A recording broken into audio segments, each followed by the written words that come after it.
Hello and welcome to Split Your Head. I'm your host, Bob, and today's special guest is director Zarrar Kahn, whose brand new debut feature film, In Flames, has been burning up the festival circuit and has now been unleashed in North American theaters. In Flames is a provocative horror drama that takes place in Karachi, Pakistan, as a mother and daughter deal with the loss of the family patriarch. I'd be tempted to say calamity ensues, but here's something far more sinister slowly simmers until it reaches a breaking point. So I've got Zarrar here to chat about this astonishing film. How are you doing? Hey, Bob, thanks so much for having me. Yeah, thank you for coming on. Yeah, your film, it's incredible. It seems to be blowing up at all the festivals and everything. I mean, I normally ask guests when they just dropped a film like how the reception's been going, but I think we can tell it's been going pretty good so far. Like, would you like to elaborate on that? I mean, no complaints. It's been good. Yeah, yeah. I'm really excited to be finally releasing in North America. We Mm. kind of we started off at Cannes in May, and then we did screen in Toronto at TIFF, and that was definitely by far like one of the best audience experiences I've had. We were like Oh, really worried going into it because we didn't get the best slot. Like we were playing like on a Thursday weekday, and we're like, who's gonna come to watch this like genre bending film? And we were at mm. Scotiabank, and we're like, man, those are a lot of seats to fill. And we were like, I walked in and we were packed on like 11:30 on like a Thursday. Oh, nice, And that nice. audience, like the city really turned up, and you could feel the tension in the theater. Which was like, when we were at Cannes before, Cannes is more industry focused. Yeah, So it's not like really the people I made the film for. So it was a really incredible experience. It's been really amazing yeah. sharing the film across the world. And I'm really excited to get to travel with it a little bit more. We're doing this kind of crazy tour starting in Toronto on the 11th and going across New York, Chicago, LA, and then Vancouver, and then back to Toronto. So Yeah. I'm excited to see how the film is received. Yeah, it's cool that you say that it played at 11:30 because it makes me think of like when a horror movie plays at midnight, you know? And when you said that like you made this film for people as opposed to like the industry people, that does make me think so much in line with like horror films and how they generally are received by people. What for you telling this story then, why specifically horror? Like why did you want to bring it in that direction? I mean, for me, the film is less horror purist, and I say that with my Sitches mug, which is like very Okay. horror, which we played, but Yeah. it's definitely more like genre bending, where it takes elements from different genres. Like it's part coming of age, it's part thriller, it takes beats from horror, it takes beats from like a romantic drama, Mm. and it kind of puts them all together to really place you firmly in the psychology of these two women in Pakistan, a young woman who's coming to terms with the systems of oppression around her, and a middle-aged woman who's already kind of walked that path. But what I love about genre films, and I call genre films everything except for straight drama, because straight Mm. drama is the one thing I just can't get behind. What I Okay. love, Okay. I know it's my thing. No, I I love it. love I love I it. love to watch them, but I'm always cringing a little bit because I'm like, people are not this earnest, you know? And the Okay. reactions in genre films align more with how I view the world, Yeah. or how I would Yeah. like to view the world. Yeah. So I made a film that I thought would be deeply accessible. And I think what's been interesting is finding what parts of it people really latch onto. Mm. Um, and I was like, oh, I'm making a popcorn film. I was really surprised when we ended up playing at like Cannes and Busan. But I think it's also the kind of popcorn cinema that I admire. Mm. Um, is maybe not Transformers, you know? Yeah. Oh, totally. It does feel like kind of akin to elevated horror. Like I don't know if you're familiar with that kind of term, but stuff like Ari Aster, Robert Eggers, like these kind of films that sort of insert more intelligence into horror, which I think your film does really well. But your film also has a lot more politics involved with it too, which is something that like really struck a chord with me. But I Was also there? feel like genre is the space where like it's always been more political. For the Mm. longest time, characters were like queer coded and they were living in the space of horror. What's the one genre that will forever have a female protagonist? It's usually genre, it's usually Right, horror. right. So it's always been a space that is subversive. And I think that's what attracted me to it. And then also watching how it was being utilized by, other filmmakers like Julia Ducarno, like Matty Diop, who did Mm. Atlantics, like Jordan Peele, and how they're using it to kind of change what is the framework of genre. Like I think of a film like Jordan's Nope, where it's like part cowboy sci-fi, part like a road movie with these two siblings. And I'm like, those are the kind of films that keep me excited about movies. Also, like Mm. Climax by Gaspar Noé, like one of my all-time favorite movies. I know I saw your shirt and I'm like, wow. Uh, Yeah, yeah, totally. films they don't need to really fit super neatly into any category. Yeah. The other thing though about horror, and I think genre cinema, I find in general, is that a lot of times like a film can be kind of sculpted like a ride, you know? And I think that with the content of In Flames, you're maybe not so used to seeing that kind of political content or that sort of story designed in a way, and I don't want to spoil it for anyone who hasn't watched it yet, but designed in a way that it does feel like a pressure cooker and it's building towards something, you know? That was Um, 100% part of so the I, reason that I latched onto genre, because like even yeah. though Pakistan doesn't have a rich cinematic history, in the space of the films that we have Mm, been making, there's a lot of drama films that are about how terrible it is to live in that country, and I'm like, what I really? like about genre cinema is the protagonists like will overcome. They will, ideally the ones that I like, they win, or they find some kind of catharsis. And Yeah. I didn't want to add to that legacy of films where we're seeing these protagonists suffer and then their suffering is really what we take away. I wanted to create a film that speaks to resistance, to how communities overcome systems of oppression, and I think that's what's attracted me to genre, and Yeah. genre elements, and continues to inform the direction that I go in as an artist. Yeah, it's kind of funny, maybe cheeky of me to say this, but do you think that by you saying that you're actually secretly spoiling it for people that like hear this and then go see the film? Do you know what I mean? Like, Oh, I really like spoilers. So I'm like, whatever, oh, man. okay, okay. No, no, no. I just want to make Yeah. sure. I Yeah. hope your audience does. um, Yeah, okay. So like are you cool with us just being like spoiler uh, alert from here on out, Yeah, yeah, or okay. yeah. Spoiler alert from here on out. I hope you like spoilers because we can talk more freely then. So Okay. Well, I mean, the film is called In Flames. You've got the poster. So in a way, if you go into the film, you're expecting something like that, some kind of spectacle like that, right? So in a way, it's like you've already set it up. It's not even then to be like spoiled. It's yeah, it's it's all it's kind almost of something there. else. Yeah, it's almost like because I think about this a lot of like the social contract of film sometimes, like in terms of revenge, you're expecting some sort of comeuppance to fulfill that. And I feel like your film sort of falls into that same category in a way. I hope so. One of the films I loved growing up was it was like The Count of Monte Carlo, which is like one of this. Have you seen it? It's like this huge No, no. revenge movie. It's kind of like what inspired like I guess Zorro before Zorro came along. Okay. But it's this movie about this like the Count of Monte Cristo who loses his family and then goes on this tale of revenge. And what I find more interesting than like the big turns is more like how the characters in those stories are reacting to the environments around them. And I Mm, think if you're there for character, you'll stay engaged for the story, for the runtime of the movie. Because mm, you're invested in this person that you just met and you want to see how they navigate this new world that you maybe haven't seen before.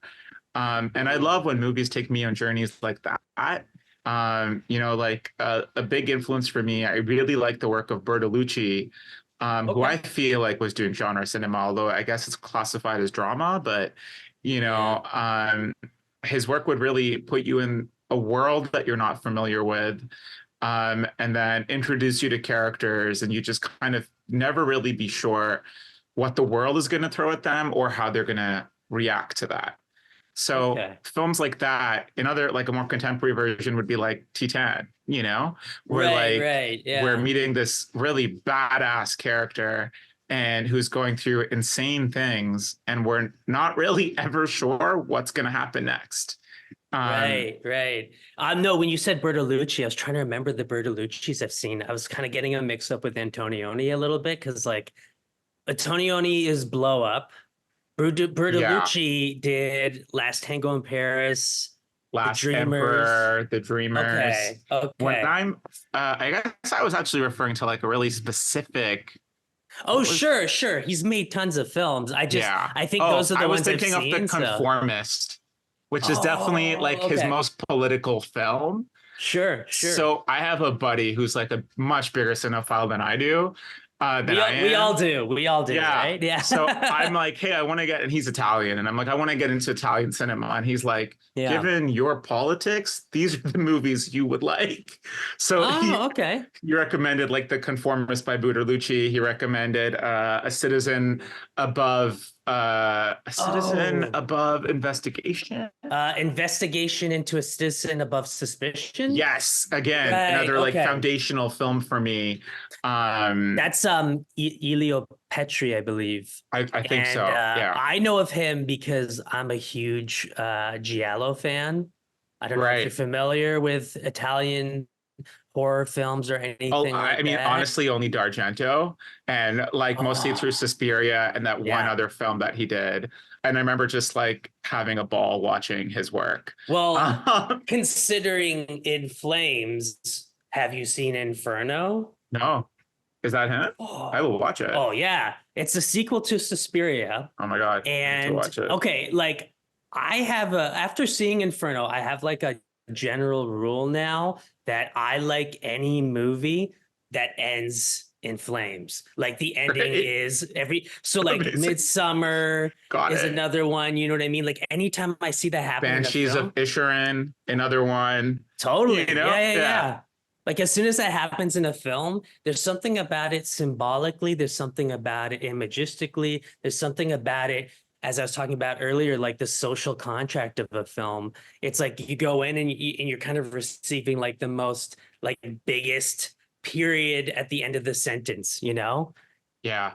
And I love that. And I Yeah. think it speaks to like how we as people like, in films, characters are often braver than you are in real life. And like Oh, we've yeah. all been there where you like want to set things in flames, but you can't Mm, because it's the real world. But that's what movies and genre movies do so poetically, you know? yeah.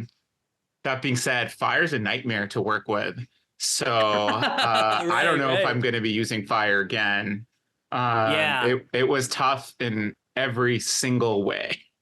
Right. I can imagine. Yeah. I mean, like I've talked to, more low budget indie filmmakers that have tried to use fire and they've all been very brave, I guess. Just like Yeah. wrapping up so many sheets and like jackets on themselves to like set fire to it. But with you guys, like how many takes, how many days were devoted to it? So, I mean, we are a low budget indie, Oh, but it didn't look like it. thank you. But Yeah. that being said, it's also because we came through the Talent Fund program, which Okay. is like the Canadian entry level. It's your first film. Here's a little bit of money. Go make a movie.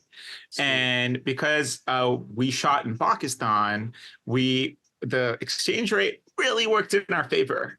Nice. And also, I'd been working there for 10 years. So I had relationships with vendors who knew me and knew of my work. And they really like gave us insane discounts. Like we Sweet. stayed at a hotel, which we were putting up our whole cast and crew, and we flew in people from Canada, like our pyro technician.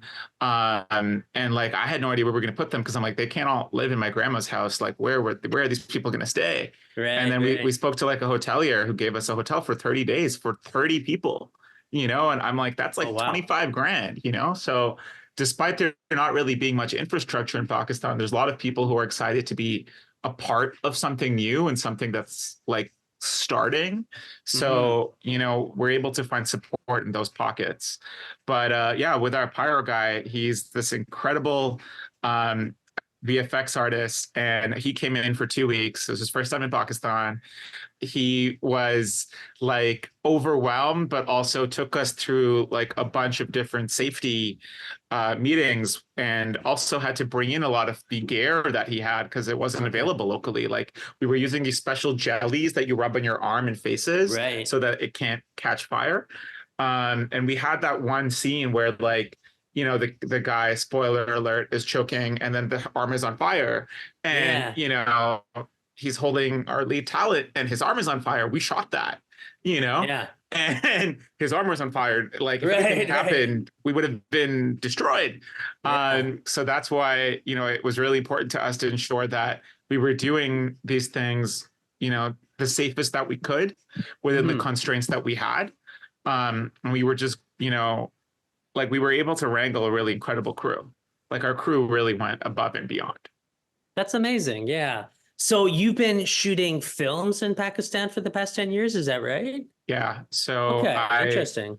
I've been primarily based out of there. I moved back here. I moved to Toronto for the first time about a Oh, year and a half ago. okay. But I grew up between Pakistan and Mississauga. So Okay. I'm like a new Torontonian, but I've really liked I actually moved here with the film to do post for the film. Mhm. And then I ended up staying because we were doing post in Toronto. But yeah, the largest foundation of my career, I was making short films in Karachi, Pakistan, Mhm. and those films were getting progressively larger audiences. And so I was able to travel kind of across the world with those films and Mhm. attend these like film labs that festivals do. And Yeah. that was my film school because I never did film school. So I Oh, got to wow. learn under, yeah, it was a really, I would recommend it. It was a very interesting way to learn about films by like talking to John Waters about like his work or talking to Whoa. Molly Sura about like the films that Okay. she made. So yeah, that was the way that was my journey into films. Yeah. Kind of attending these labs across like Korea, Switzerland, Toronto, Mhm. and learning to love films and also learning what kind of films I'm interested in making. Yeah. When I read your bio that came with the press kit, I got I guess the wrong impression then that, you came to Canada and then went back just to make In Flames. And then I was looking at your shorts and like, oh, they've all been made in Pakistan. Which I guess brings back to something you said earlier that surprised me was how and again, I might have misheard you, but you said that a lot of films are coming out in Pakistan that are kind of speaking out to like how people feel oppressed there. And I thought that yours was kind of the outlier in that sense. So is there like a strong sort of like When I progressive sort say of a lot, political I mean film? like one a year. Uh, I that's mean, what I mean yeah, by a okay. lot. Yeah, you yeah. know, Yeah, I I mean guess like, yeah. no, I guess I just got this image of you going back to make this film that's like such a I mean, for lack of a better term, like a middle finger to like how people are oppressed there, you know? But as you're saying, like it does happen, you know?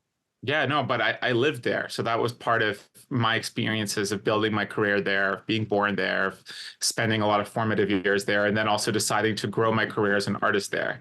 So Yeah. I was definitely a big part of the independent film community that was developing, and I still support it, even though now I'm here. We've developed a fellowship that's creating a pipeline for Pakistani filmmakers to make short films Mhm. and kind of helping them through mentorship and finance. But yeah, I mean, when I started 10 years ago in Pakistan, I was definitely the first person to make a short film. And they're like, why are you doing this? Yeah, yeah. But I was like, it's a good way for me to learn and learn how to make movies. And then, it was just kind of constantly making short films, not constantly. I was making basically one short film a year or sometimes two short films a year. That's And pretty that good. that was how I was learning how to make movies, Yeah. and it was through that I was able to really cultivate a crew that was local, that knew how to work within constraints because it was still independent cinema and like a Right, difficult right. country, Yeah. because I sometimes compare budgets for like a Canadian short film and like it's similar to like the whole budget for In Flames. Like this, so Oh, and wow. yeah, like we actually, like Canada, has a lot of problems, but one of the great things is our funding for the arts, and I hope that Mm, never changes because it's what's allowed us to have films and filmmakers like Cronenberg, like Deepa Mehta, like Clement Virgo. They wouldn't exist, in the American landscape, and we wouldn't have cinema like that. yeah. So, yeah, I got Do you, sidetracked. oh, no, no, that was pretty much what I was asking you about. I mean, do you see yourself making a film in Canada then at some point? I'm working on it right now. What? Okay. Yeah. I'm developing my next film. I can't say too much. It's a queer coming of age disaster movie. So it's What? definitely a bunch of different genres again. That sounds Um, amazing. and yeah, it's I'm really excited. It's speaking to a lot of like what it means to be a young artist in Canada right now when you're dealing with what a lot of young people today are dealing with. It's Okay. stuff that's really close to me personally. Because I worked for a nonprofit, a film nonprofit for the greater part of the last year, training young folks from Toronto. Hmm. And yeah, I just it's I'm excited by it. It's definitely going to take 4 to 5 years, as every film does, but Yeah. it's like 90% set in small town Canada, and there's like a small portion that'll be shot in Pakistan. Okay. Yeah, I just it's the disaster aspect of that whole pitch that I'm like, it's almost like throwing like hot sauce into like a birthday cake. I'm just so Yeah, excited by that. yeah, Because I mean, I'm excited too. you just finished talking about like doing fire stunts, so I'm just like, what is gonna happen in I this can say there's going movie? to be a lot of water. So Okay. So yeah, it's like a flooding kind of like storm sort of scenario. something like that. Yeah. Okay. But it's definitely, speaking to the crazy weather we've been having lately, all Oh, across okay. all across Okay. the world, Oh, but okay. just taking it like a few steps further, which is really, I think, the kind of filmmaking I live in, where my stuff is only a few steps away from reality, you know? Ah, So okay. it's just kind of pushing it a little bit further, but using the framework of a disaster movie to show that. Because the big question I've been grappling with as an artist right now is like, what is the point of making art? Like there's so much shit Mm. in the world. Really feels like the world is ending. And when I was making In Flames, we were like deep in pre-pro, and Karachi was getting hit by one of the worst urban floods it's ever had, like Oh, historically. wow. And I'm just like, why am I making a movie? Like Yeah, it's truly yeah. ridiculous. But that's the question that I'm hoping to find out through this film. Yeah. I also just feel like you should never really have it fully answered. Yeah, Like the or the quest for that answer is, the career of making art. You're always yeah. asking and always hoping for that answer, but you'll never fully get it. Because once And you get it, maybe you'll stop, yes, because you then know? that you're Tarantino, you made your 10 movies and you're good, you're gone. You Yeah, know? that's true. Yeah, I guess he has kind of figured it out for himself, but he's got to leave it for the rest of us to figure out. So, yeah, but that's crazy. So we would expect that then in like 2025 or something, this disaster What year film. are we in? I know. 2027. Right? Wait, 2027? Okay, that seems fair. 2026 or 2027, because like I'm still at the script stage, and from script to finance to like I'm giving myself 4 years because I like to spend a lot of time in the edit. I Okay. also I edited the In Flames with my co-editor Craig Scorgi, but our process is a bit non-traditional where Hmm. like I'll do the assembly and then the first pass of the film, and then I'll give the footage to Craig, who's an incredible editor, and he's so generous with me to be part of this process. And then I'll be Hmm. like, make your version of the movie, you know? And then Okay. he'll come back to me with his version of the film because I've gotten all my ideas out now. And Okay. then we'll do a third pass together, which is the best of his ideas and the best of my ideas. And that'll be the film. But that first pass takes me like 6 months, maybe 8 months, So like In Flames, we had in the Yeah. can for a while. We shot it February 33 now. We shot it when I was turning 30. So that would have been like 3 years ago. 2020? February 2021, I want to say. Okay. February Yeah. 2021 was when we shot it. Hmm. And yeah, February 22, 23, 24. Yeah, February 2021. Okay. And now we're releasing it. So Yeah. I mean, that doesn't sound too much of a stretch. So you guys basically were working on it like during the pandemic. Yeah, this is a COVID film. Okay. What was the COVID situation like in Pakistan? The COVID situation in Pakistan was pretty good actually. At the point Oh, that we were shooting it, like it wasn't like Canada where when I came back here to do the post, there was a full lockdown going on and it was still pretty rough.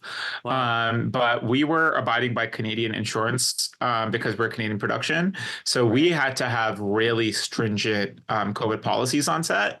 And we didn't have the budget to like reschedule if we had to shut down. So we had an incident where one of our actors came on set and they were COVID positive, and that was like horrifying because then we had to restructure our entire shoot so that way we didn't like gain any extra days, you know? Right. And we were doing it all in real time. Uh, but that's movies. Movies are crazy. Right. Yeah, I mean, I think that's kind of what was happening with everybody, you know, and it's just Yeah. amazing that all these different films were popping up coming out of like Australia and like I don't know if you're familiar with The Sadness, which was No. a horror film. I interviewed the director. I just dropped the episode today, which will sound really confusing because this episode is coming out in a couple weeks. But the director is Canadian and lives in Taiwan, and he shot the film in Taiwan in the beginning of the pandemic, where he said because of their, I guess, their restrictions and everything, it was all kept under wraps pretty well. Oh, it's Raven Banner. Yeah, Nice. yeah, The Sadness is insane. I highly recommend it. Where do you watch it, if you don't mind me Yeah, asking? it's on Shudder. Okay, sick. I'll check it out. Yeah. No, it sounds really good. It sounds like right up my alley. Yeah, I mean it's pretty disturbing. So just a heads up if No, you're no, squeamish at all or all good for that stuff. That's sick. oh, okay. Now I'm like, do I Yeah. ask? Like you dabble in the more extreme side of things or No, I mean, like, I'm not super squeamish. So, okay. like, I Okay. I got you. I enjoy get that kind of films. I don't know. What's the most extreme film? I would say Climax was extreme. Is that squeamish? I don't Oh know. yeah. Oh yeah. That's pretty disturbing. I mean, if you're familiar with like pretty much all of Gaspar Noé's films Yeah. are fairly So he's extreme. probably like, I'm not Lars von Trier. You Okay. know what I mean? Like Sure, Gasper Noé sure. is like where my barometer kind of ends, I Yeah, would say. no. And I think Gaspar Noé has a bit more of like he feels like more modern to me, like more for like younger audiences in a refreshing way. Like Lars von Trier comes from more of a an older mentality, I I find. know, but that being said, I really like formalist directors also. Okay. But I like so I don't know. I'm somewhere in between, I would almost Well, say. who are like formless directors? Like people like Bertolucci, Satyajit Okay. Ray, like Truffaut, I would say Lars von Trier as well, like directors who like really abide by like the formal principles of cinema, you know what I mean? Hmm, Versus okay. Gaspar Noé, like, he's much more experimental. Um, Oh, okay. you Huh. know what I mean? Yeah. I guess I've never heard them like lumped together like that. But it does make sense because I feel like your film did have kind of like a more formalist bent. Would that be the right wording for it? I Like it I did think feel, yeah, go ahead, Yeah, please. I think so. And I want to try something new now and go Ooh. more kind of experimental. So the kind of films you're suggesting sound really interesting to me. I also like Mhm. don't really like doing the same thing again. Totally. So I like wanna, try a different style this time as well. And I think being really restrained worked for many reasons within Flames, and also because of how I wanted to approach the topic. But with my next film, I would like to be a little bit more experimental and take an approach that's a little bit more fluid, Yeah, just so I can kind of like stretch my own skills as a filmmaker. totally. Um, and try something that I haven't tried as yet because it was a huge challenge to be formalist, but we benefited from that because a lot of that comes from like, older Hollywood techniques Mm. that are more affordable. Oh, okay. Yeah. Yeah, yeah.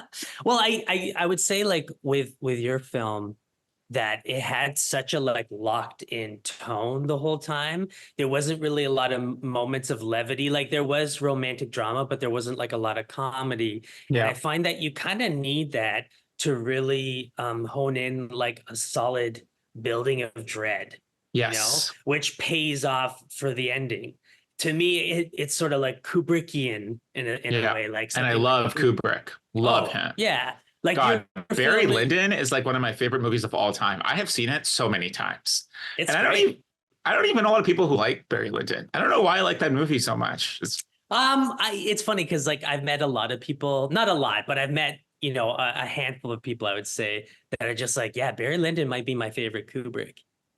So I would say Yeah. it's your Can you tell me favorite. what they like about it? Um, my one friend Ryan was saying that when the film ended, he just cried. He thought it was so beautiful. Oh wow. Yeah, Okay. I I don't know. took I don't away know. totally different. I'm like, Barry's the sociopath. Like Yeah, he I kind of was is, right? like he was like a character that I hated so much, but also couldn't stop watching. Uh, Okay. I thought his like psychology was deeply interesting. Interesting. Because he's this huge egoist who's out for himself. Yeah, Um, yeah. and Like I thought Kubrick.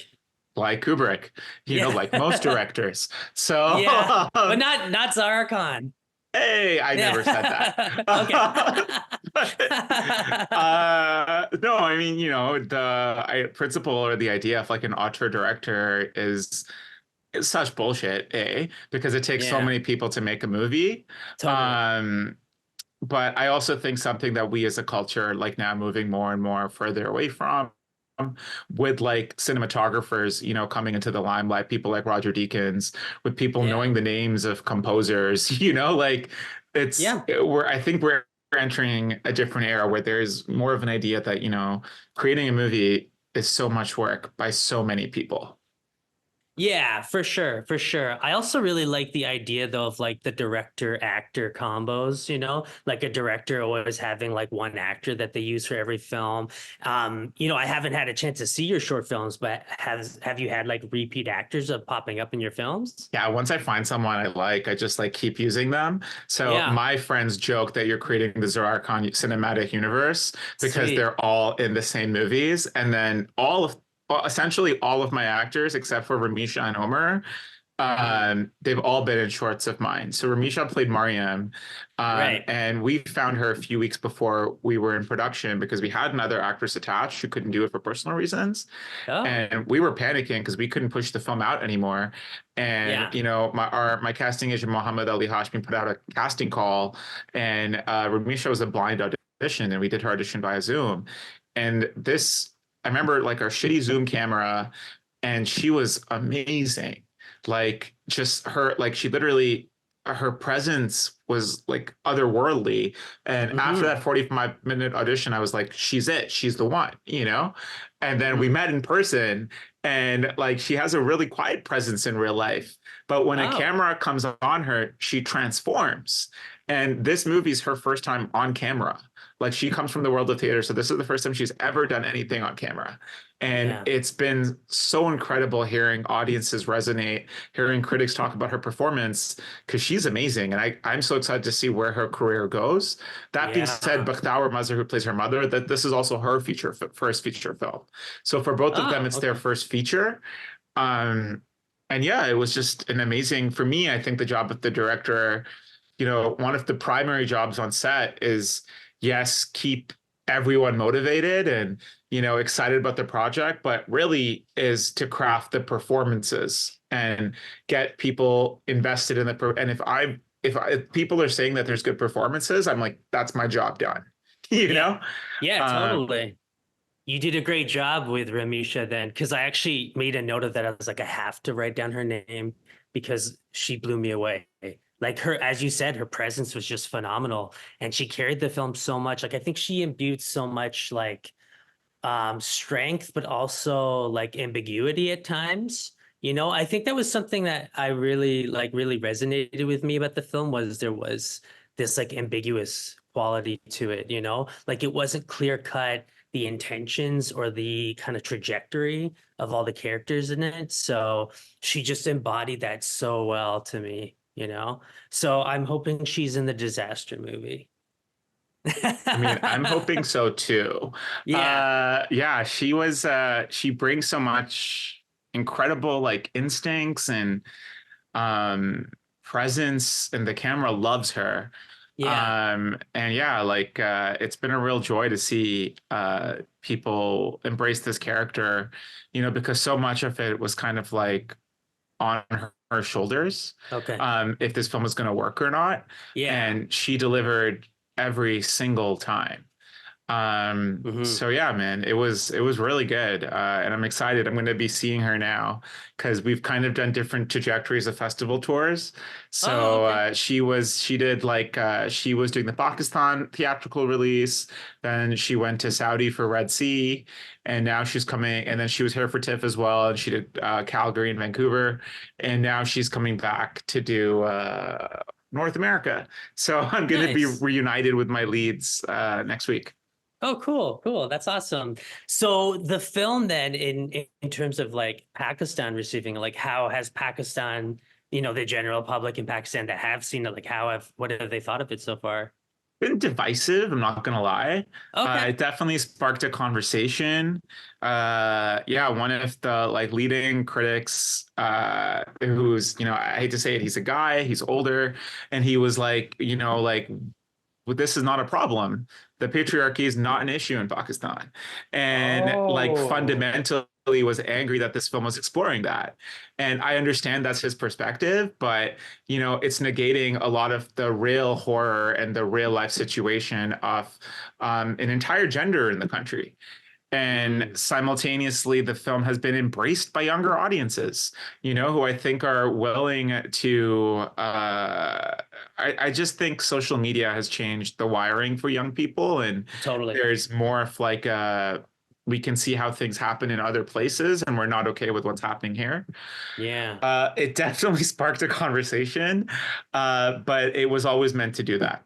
Yeah, yeah. Well, I was gonna say it's almost like he's the kind of critic you want to dislike the film, Yeah, because 100%. say you're a kid that reads his reviews, you're like, oh, this guy just doesn't get it. And then you see he dislikes his film, you're gonna say, oh, now I need to go see this. Do you know what I mean? Yeah, no, I totally know what you mean, Yeah, because there's people that I follow who are those critics, yeah, who yeah, I'm like, yeah. oh, she said that? Okay, this means this movie is amazing. Yeah, exactly. So, That's awesome. yeah, but I don't want to sound like one of those directors who's like, oh, I hate film critics because, I'm at the beginning of my career. So, Right, I right. actually love film critics, and I think film criticism is really important, and I'm worried about the trajectory of that because I know I have friends who are film critics, and Hmm. it's hard for them to be honest about movies now, because of the way that studios and streamers are functioning in terms of their relationships to critics. Oh, okay. I don't know if you heard about this, but like with Barbie, No. if you said one thing, and I really loved it, but if you said anything against it, like critics were worried that they're like, we might never get invited back to a film by that studio. So it's Hmm. yeah, we're living it. I personally don't agree with that. I think Good. that's yeah. I feel like that's wrong, and I think that's being dishonest. Yeah, I well, we need more people like you, like yeah, it's tough to be brave when your livelihood's on the line. for sure, for Um, sure, and that's true. Like I don't have as much stake in it as everyone else, so it's easy for me to say that, of course. And I did like Barbie. I didn't like I wrote a review on Letterboxd that gave it like a 3.5 out of 5 or whatever. yeah, I I was like, really like Barbie yeah, it's too. fine. I think what I Yeah, it liked was. about it though was like the theatrical experience of it. Like it Okay. was one of the first movies I saw in cinemas that was full and like felt like Okay. a movie moment. And Huh. it came out like it was kind of one of the first ones that triggered post-pandemic. And Okay. it was very cool to be in a cinema where everyone's like dressed in pink and is excited. Like Yeah. I especially on the other end of the pandemic, like I missed the movies. Yeah, totally. I didn't have an experience like that per se. I think I actually had to turn around and ask some kids to stop making fun of the Oh film at shit. some Okay. point. But the film that kind of gave me that experience, and I feel like is weirdly comparable, is Poor Things. Oh, I love that one too. Oh yeah, they're the Oh same yeah. movie.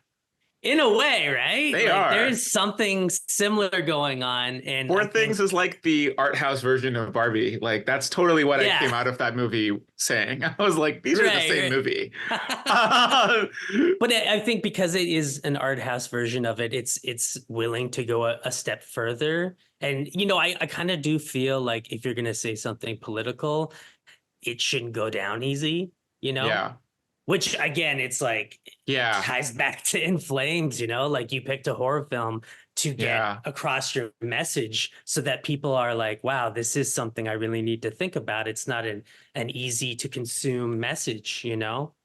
Yeah. I mean, I agree with that, and it's not. It's definitely a movie that I know at the end when that big scene happens, like I can actually hear like people's bodies unwinding and like Oh, people wow. like breathing more, and like you can just Yeah. like people are suddenly more relaxed.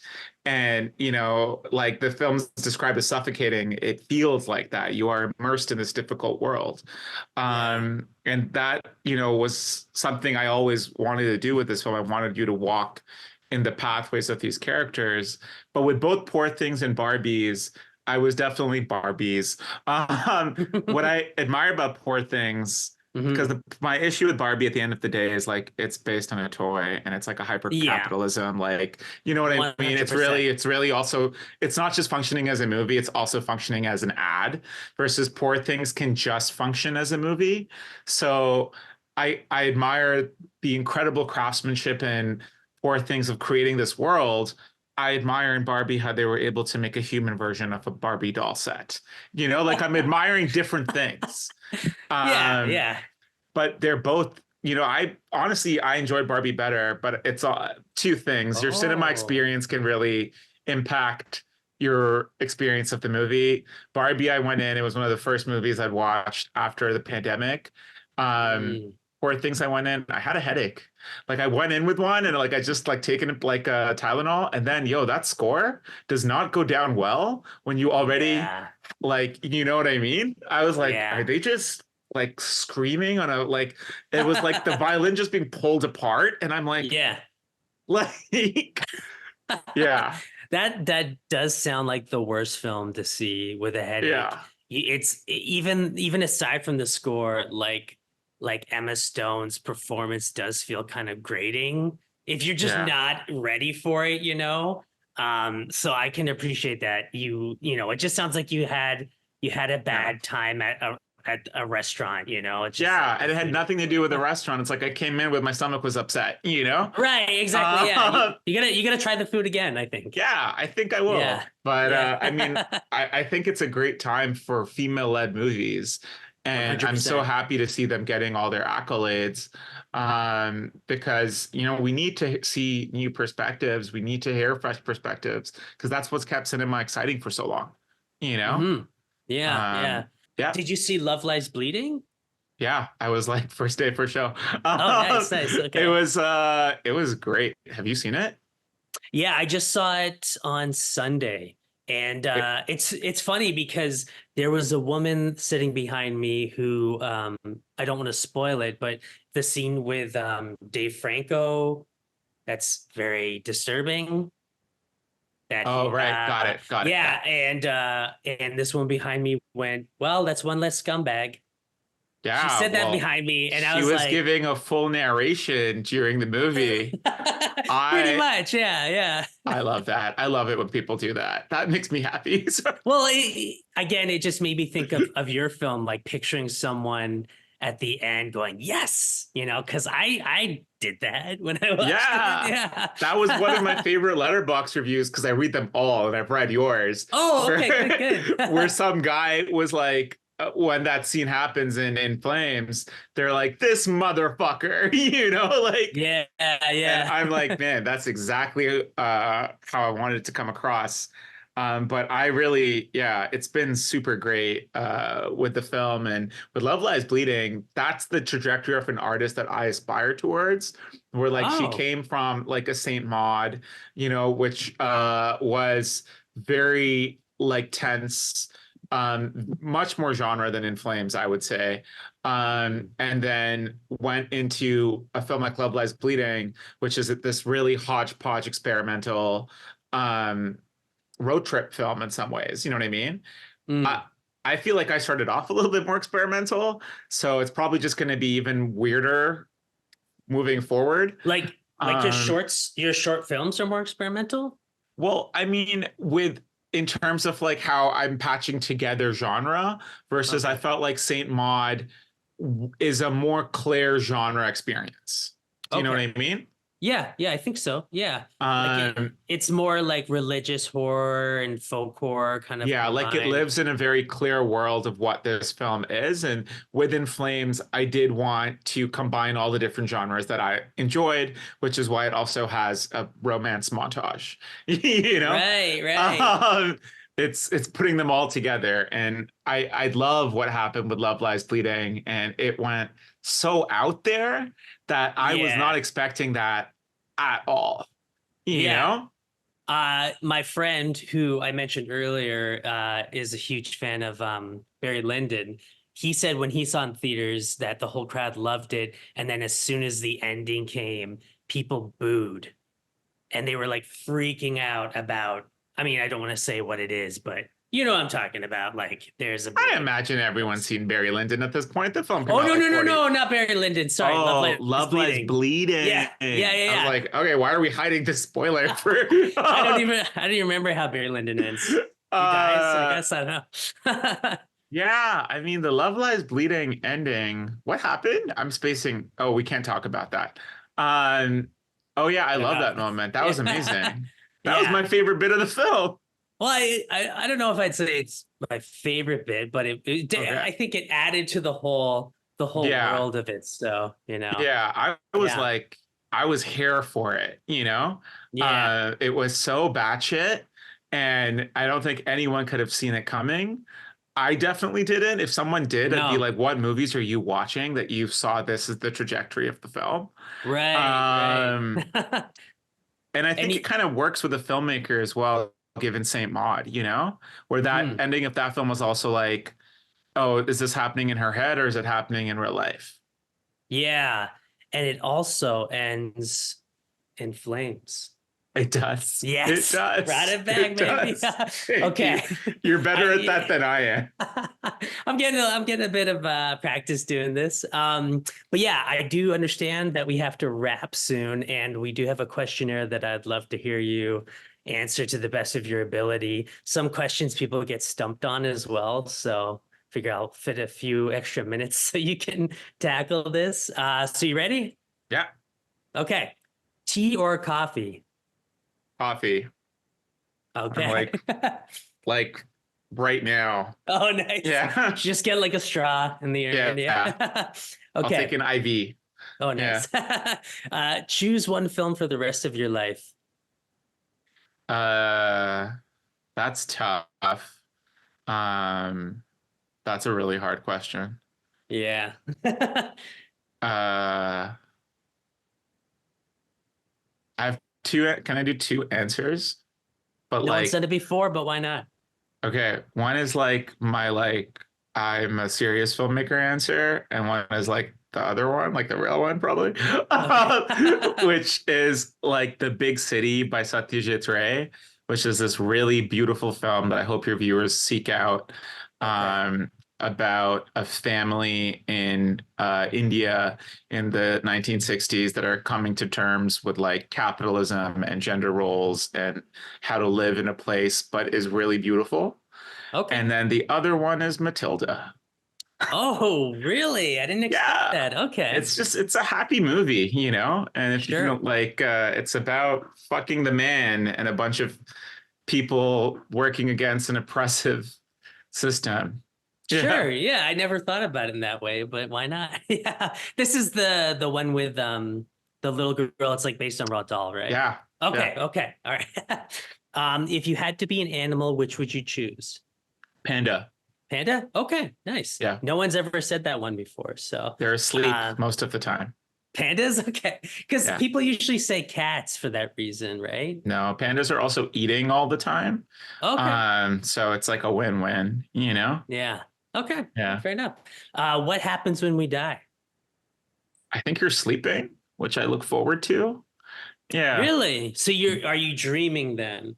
No, God, no. That'd be awful if you were dreaming. Just like asleep, like the longest, most peaceful nap you'll ever have. Okay. So no afterlife, no reincarnation, nothing, just you're sleeping. I mean, that's what I'm hoping, you know? Okay, that you Everything sleep. else sounds like a lot of work. Like life is hard. I can't imagine doing it again, you know? Yeah. Fair enough. Fair enough. I like that. Okay, and the last one is song title that best describes your life. That's gonna take a second as well. Okay. Um, Song title. Who's that woman? Like she's in a band. She's talking about like life going up and down. Anyways, this is how good I am with Uh, song titles. Life Uh, going up and down, like yeah, singer, but so it's like a woman that's sing. She's in a band, but she was the lead. And then like Haim copied her, like that band Haim. Stevie Nicks. Stevie Nicks. Okay. She has that song that's like about life. Oh, And Landslide. yes, Landslide. landslide would be the Okay. accurate depiction of my life. Okay. Yeah, because What is- it's landslide can be good or bad, you know. Yeah, that's true. That's true. Landslide by Stevie. I thought that was a Fleetwood Mac song, but you might be right. Stevie Nicks. No, I mean Stevie Nicks it Nicks is down. the lead of Fleetwood Mac. Right. Oh, I thought you meant like when she went off solo. Oh She no, this did was when she was Landslide. still. Yeah, this was still. Sorry, I associate them as one.